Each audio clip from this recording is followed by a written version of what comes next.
We have already covered Pikachu EX, so now it's time to cover the other monster deck in this meta, which is MewtwoEX. So let's start off by talking about the deck list first. You see a Jinx here, for example, so you don't have to add another basic Pokemon. You can just go with the Gardevoir line and MewtwoEX. That is because you're always guaranteed to have one basic Pokemon in your starting hand, no matter what, and just having Ralts and Mewtwo guarantees you to have at least one of those two in your starting hand, which is exactly what you want. Adding another basic Pokemon to the bunch reduces your chance of getting one of those two or both in your starting hand and from your Pokeballs. So keep that in mind. You can just not add any other basic Pokemon, but you can switch out the Jinx with like a Meowth or a regular Mewtwo, you know, things like that. Some people even play a Farfetch'd. That one I wouldn't recommend.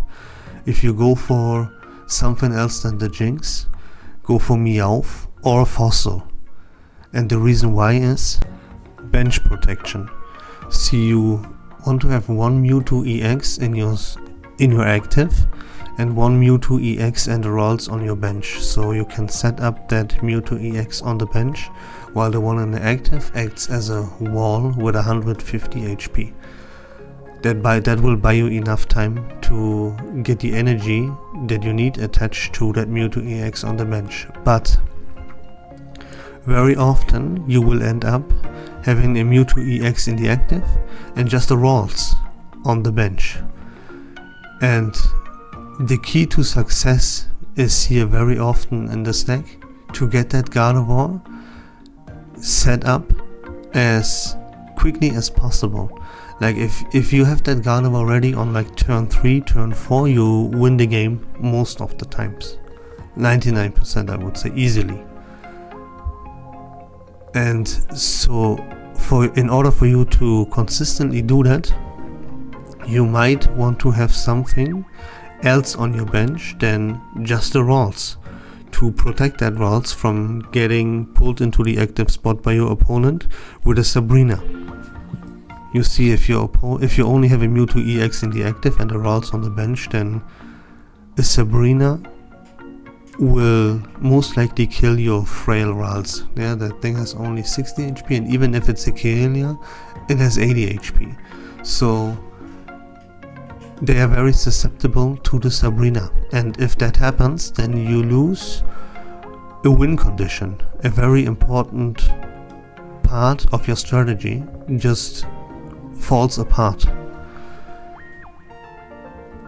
Which, yeah, that goes both ways. Sometimes it's not a big deal, because if your opponent uses that Sabrina to kill a Ralts, for example, then that gives you one turn of free energy attachment to the Mewtwo without it taking damage. So it's not always a detriment, but there's a good argument to say that, yeah, you want to protect that Ralts to have a higher chance of getting that Gardevoir on your bench.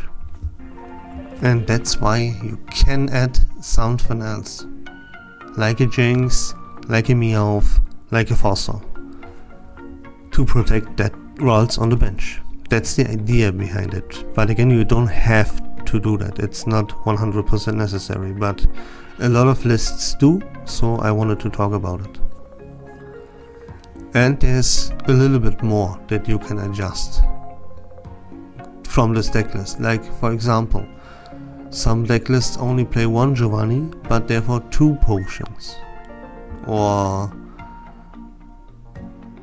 again, only one Giovanni, but two Sabrinas. You know, you have a little bit of room to work with. Some even play only one X speed, but yeah, just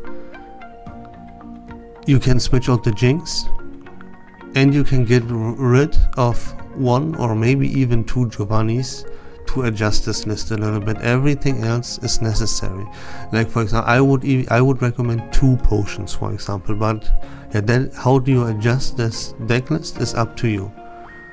Just the only thing, keep in mind, the only things that you can replace here are Jinx and Giovanni. Everything else stays as it is. So how do you actually want to play this deck? That is very easy to explain and very quick, because there's not a lot of skill expression here.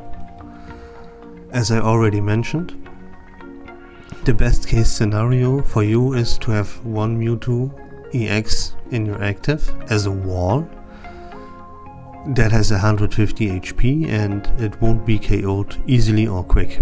So that gives you enough time to set up another MewtwoEX on your bench. And also it buys you time to draw into this Gardevoir evolution line. The earlier you get the Gardevoir, the better. Sometimes it's a free win. If you get that Gardevoir up on like turn 3 or 4, you pretty much you just win the game. There's nothing that counters you or can stop you. You one-shot everything in the meta except for a Charizard, but yeah, you are faster usually than a Charizard. Charizard is just a favorable matchup, it's not a counter. Most of the times Mewtwo still takes the cake. And that's pretty much all there is to it. If you have 2 MewtwoEX on the field, you just need to set up the correct one, which, yeah, most of the times it's the one on the bench. And then it's just about how you draw, how quickly you draw into this Gardevoir line and get it up ready. Once you have one MewtwoEX set up so it can attack twice, you simply just won the game. There's not much to it, you know. Sometimes you have to use like a Ral's Kirelia Gardevoir as a wall to buy an initial, not Gardevoir, but in case you don't draw into that Gardevoir, sometimes you have to put that Ral's or Kirelia up in the active just to sacrifice it in order to buy you a turn in which you can attach another energy to Mewtwo. If you have 5 energy attached to Mewtwo, you just won the game. You attack twice and you one-shot everything, and there's nothing your opponent can do about it. And that's not even kidding, that is all this deck is about. Pray you draw into that Gardevoir line, and best cases you have 2 Mewtwo's up very early, so you can use one as a wall to buy your time to set up that other one on the bench. And yeah, otherwise you just pray to get that Gardevoir as fast as possible. And that's the whole deck. I've already talked about this bench protection thing with Meowth, Jinx, Fossil, and that's it, you know. Of course, you can do the usual things like using a Sabrina to get that setup Pokemon of your opponent out of the active so that he has to put in another one from his bench in the active, and that might buy you a turn, you know. But it's really all about getting that Mewtwo ready. And yeah, using one MewtwoEX as a wall, the other on the bench, you set that up. If you have Gardevoir on turn 3 or 4, you automatically win the game. And that's really all about Mewtwo. It's shocking that there's not more to it, but there's no skill expression whatsoever here. You just set up one Mewtwo, and if it's set up, you won the game. It is all there is energy attachment. Sometimes some shenanigans like I already explained, that bench protection, you have to, if you don't draw into your Gardevoir, you might have to sacrifice a Ral's or Kirelia to buy you a turn. And that's about it. This deck is purely just attach energy to that Mewtwo. And once there's enough energy attached to that Mewtwo, you win the game.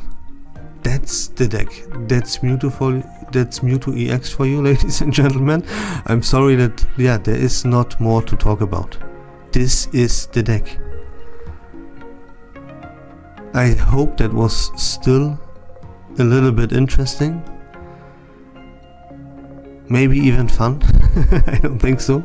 But yeah, I hope that was informative, and until next time, have a great day. Take care of yourselves and bye bye.